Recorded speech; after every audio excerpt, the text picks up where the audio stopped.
So, eto mga sangkay, kumakalat po ito ngayon. May nangyari daw pong hindi maganda kay Mike Defensor.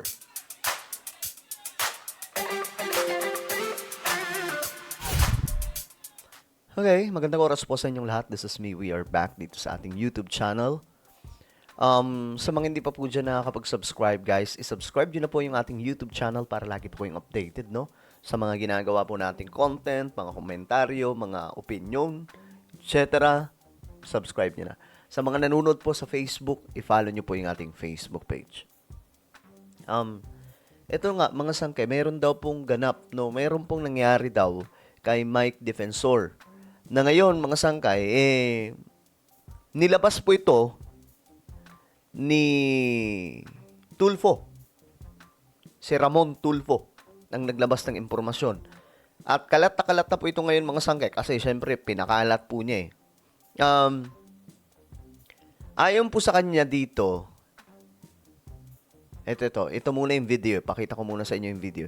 Ito yung video na kumalat, mga sangkay, na napag-usapan nga po natin ito nakaraang araw. Ito yon.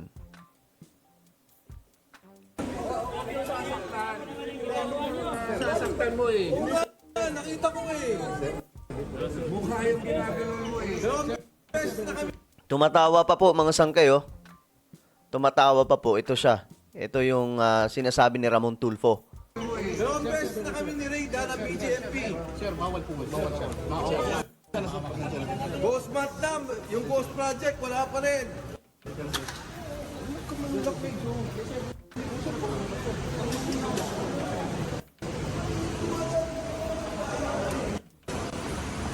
Okay, so yan po mga sangkay yung video. Ngayon, akala ko tamang ano lang, yung medyo ano lang, mababaw lang mga sangkay na parang tulakan. Kasi huwag kang manulak, sabi po ni Mike Defensor. Nagalit pa nga po siya dito mga sangkay, no? Lumaki pa po yung mata niya dito. Ayun, nalisik yung mata. Ngayon, sa post na ito ni Ramon Tulfo, binilugan niya mga sangkay itong mga to. Ayan. Yan. Ito siya. Ito daw mga sangkay. Ito. Hindi ito kasali ha. Hindi ito kasali. Ito si Mike. Kitang-kita daw mga sangkay yung kamay. I don't know kung gaano katotoo yan. Pero, ayon nga po dito sa post, mga sangkay. Ito yung post ni Ramon Tulfo. Dapat parusahan ang BJMP. Ito pong guard na to mga sangkay. Na sumapak daw po kay dating congressman at cabinet member Mike Defensor. Pinipigilan kasi ng mga jail guards si Defensor na makipag-usap sa mga media nang dinala ito sa Sandigan Bayan. At ayun na nga, nakita po natin yun mga sangkay kasi na-vlog na po natin to nakaraang araw. At hindi ko po alam kung ano po ang nangyari. Mga sangkay, bakit po nila pinipigilan? Kahit saglit lang, no? O di kaya, bakit po nila kailangang gawin na birahin itong si Mike? Hindi pa naman to convicted, no? Hindi pa naman ako convict. Kumbaga, nililitis pa po. Actually, mga sangkay, mababa po yung ano nila, ha?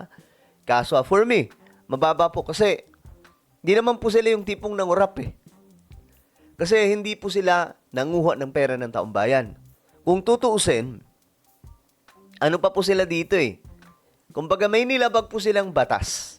No, 'di ba nga po hindi po nagdeklara sila Mike o especially Marcoleta na nagbigay ng campaign fund itong sila Mike Defensor at ang kanyang kaibigan. Na umabot po ng 70 million. Nung tumakbo siyang senador. Pero galing po sa kanila. Kumbaga, galing sa kanilang mga bulsa. At itong si Mike, hindi naman na po siya opisyal ngayon, mga sangkay, di ba? Wala na po siya sa posisyon. So, wala pong chance para mangurap kasi wala po siya sa posisyon. Eh. Mga negosyante po, pati yung tropa niya, negosyante din. So, nag-donate sila. Kaya nga lang, hindi na-deklara ni Marcoleta. So I don't know kung ano po ang reason dito. May nilabag sila pero hindi po ito bahagi ng korupsyon. Kasi yung korupsyon, kagaya po ng flood control po yan. Ito maging totoo na po tayo. Ako, kilala nyo naman ako, pro-government po tayo. Pero hindi po tayo bulag na parang porket ganito, porket kumbaga yung wala ka nang nakitang tama sa kabilang panig, wala ka nang nakita sa kung saang mga grupo, hindi naman po tayo ganun. Kapag ka ganun, panatiko ka na niyan o di kaya bayaran. So, kumbaga, hindi po sila yung tipong corrupt na katulad ng mga nagnakaw sa kaban ng bayan sa flood control. Corruption. Yun ang malala. Yun ang masasabi po nating nangurap, mga sangkay. Pero ito, medyo mababa po. Kumbaga, hindi dapat sila tinatrato ng ganito. Kung totoo ito na I don't know kung totoo itong sinapak talaga. Pero ito po ay post ni Ramon Tulfo. Defensor had all the right to talk with reporters since he's not yet a convict. Okay. So, pwede pala. Ito bilang isang reporter o media, bahagi po ito ng mga journalist, si Ramon Tulfo. So, mayroon po siyang, kumbaga, alam kung ano po ang karapatan. Ano ba? Pwede bang kumausap si Mike? Kasi hindi pa siya convicted, di ba? Yun that's what I'm saying, mga sangkay, na si defensor, hindi po siya convicted. So, mayroon po siyang karapatan na magsalita sa harap ng media. Tandaan natin, sabi po ni Ramon Tulfo, na ang suspect, person deprived of her temporary liberty, or whatever you call that crap, is considered innocent until proven guilty by the court. Ayan, mga sangkay.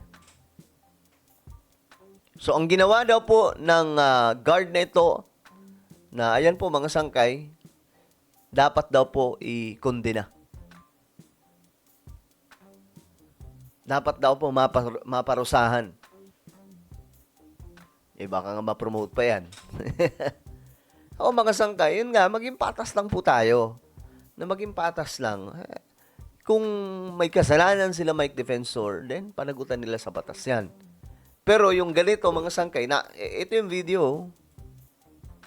Ito yung video. Sasaktan mo eh. Nakita ko Mukha yung ginagalaw mo Dalawang beses na Yung ginagalaw niya yung mukha daw, hindi naman siguro yung tipong sapak na parang lang, hinahawi niya pero mukha ang ginagalaw. Tumatawa pa nga po siya. Alam nyo, pag nakalaya to si Mike, sigurado. Sasaktan mo eh.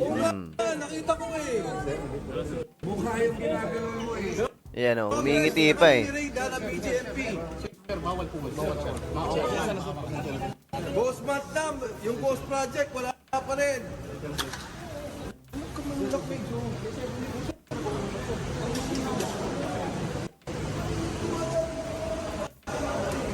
Okay, medyo mainit yung eksena na yun, no? Pero ano po ang inyong opinion dyan, mga sangkay? Ito po yung mga larawan, Talaga bang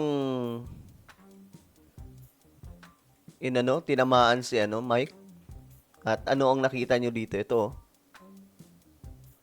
comment down below. Meron tayong YouTube channel. Ito pa isang Sangkay Revelation. Hanapin nyo po ito sa YouTube ngayon din. Kapag nakita nyo na, i-click nyo po yung subscribe, i-click ang bell, at i-click nyo po yung all. Ako na po ay magpapaalam. Mag-iingat pong lahat. God bless everyone.